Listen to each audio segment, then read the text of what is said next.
Welcome in. It is day 268, and you're speaking to the Meeples Champion. And today we're going over a small game.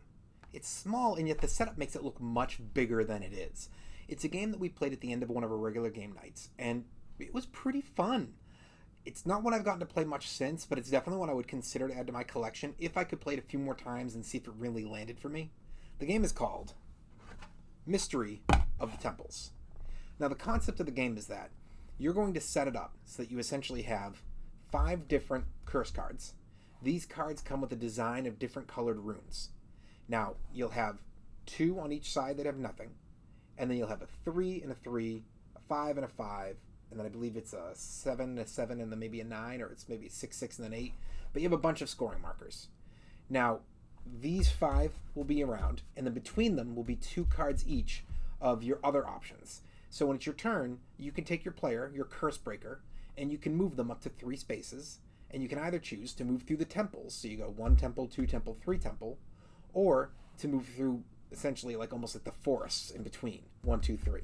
You can also spend your colorless gems to move additional spaces. It's 1 gem for 1 space, 3 for 2 spaces, and I believe 5 for 3 spaces. So you end up at the spot you want to be at, and now you activate the spot. Now the idea is that you're going to be going to places on the outside that allow you to draw more gems, and you're going to add them to your card. And then eventually, as you're building your curses, you're going to try to then land on one of these curse spots, and you're going to be turning in gems based on a connection. So you might see like, okay, well, I've got red, green, blue, yellow. And that's these 5 here, which would get me to this scoring marker. So now I can place something on it. I represent that I completed it. That means I'm going to get its points at the end. And now that one's been eliminated from options for other people to do. So that's going to be your main way of scoring points. If you see it's, the 1, 2, 3, 4, 5 in, the likeliness is you're getting that for probably like 7 points. And then once you've done that, you're going to end up going in and now having the next player go. And once 5 of these have been broken, you're going to end the game, and it will just finish out the round. So there's 5 of you playing, and the third player is the one that caused the game to end. The other 2 players get to finish out the round. Game over. Now you're going to get your points based on 1, how many different gems you've collected for the end of the game that are still in your tableau. So depending on different number, you have up to 5 that you can have.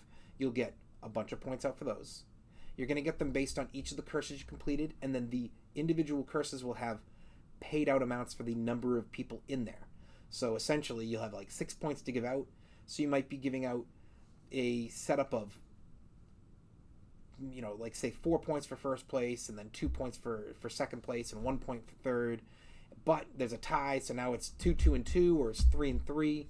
So you're going to have your points paid out for each one of those for majority, and then there's secret objectives up top that you're all trying to complete throughout the game. You're going to add all these points up together, see who wins. It's simple. It's a lot better when you're seeing it visually. I find this game is actually a hard one to explain if you don't have everything there.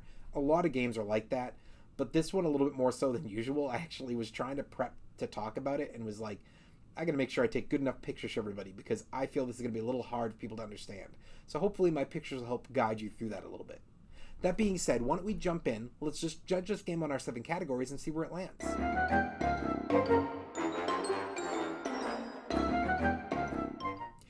When it comes to the art, I feel like the box is nice. It attracts the eye.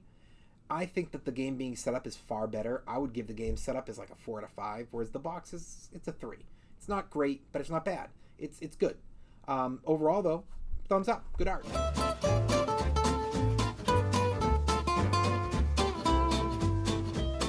Your components. So you're getting a lot of cards. There's a little bit of cardboard for some of the bigger pieces, and then there's a lot of these gems, and of course your wooden meeples. Everything's good quality. I'm not worried about any tears, any deformities, any kind of wearing. It's really good. Thumbs up. Your price. So this is from Deepwater Games, and it's a little bit lesser known. I don't think this is one you're going to find in a Target. I doubt you'd find this in a Barnes & Noble, but you might. Probably going to find it like 1 or 2 out of 5 board game stores, and it's probably available online. You're looking at like a $20 price. Maybe because of those gems, this might get as expensive as $30, but it's not that expensive. I think it's out there. It's just not a massively available game. And I think the game you're getting for it is fun. It's worth its price. Thumbs up. Your difficulty. I do think this is a game that is going to be a little bit tough for an expert player to really want to jump into. I think that an expert's going to look at this game and it might be a little bit too simplistic for them. I think that this, like, for me, it's a lot of theme around an easier Azul game. That's kind of how I look at it. It's like, what I'm doing is very simple here. That's why, for me, an expert may not jump into it. Experienced, I think, will. Beginner, I think, will. And I think even a kid can enjoy this game. It may not be one that they love. It may not be one that they can win, but it's one that they can compete and have fun at. So I think this game has okay for the difficulty. Thumbs up.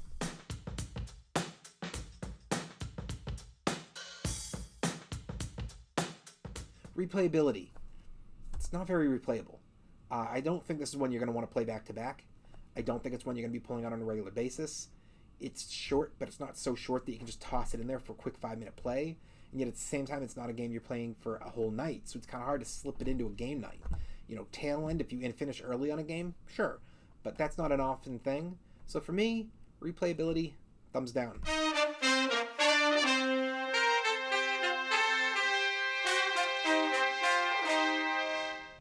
Your keys to victory.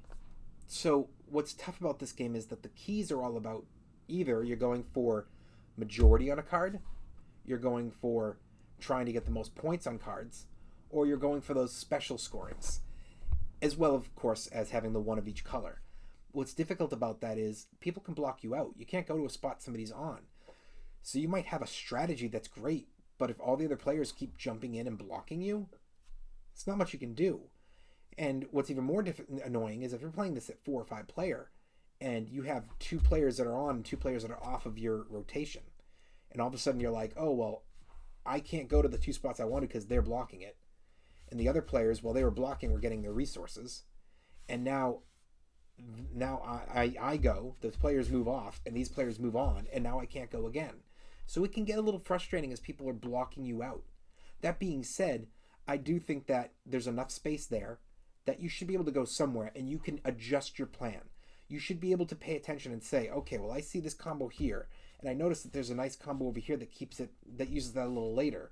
So let me build it for here, and in the case that somebody's blocking me out, I can add extra to it and go cash it out over here instead.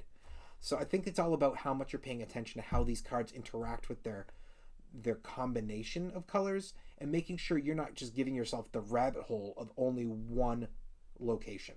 You've got to make sure you have this variability to what you've collected, that you've put it together in a way that allows you to spend it in multiple places so that you don't get just kicked out.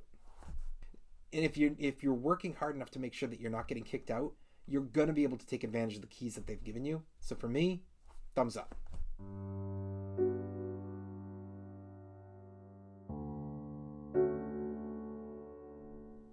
Unique. Is the game unique?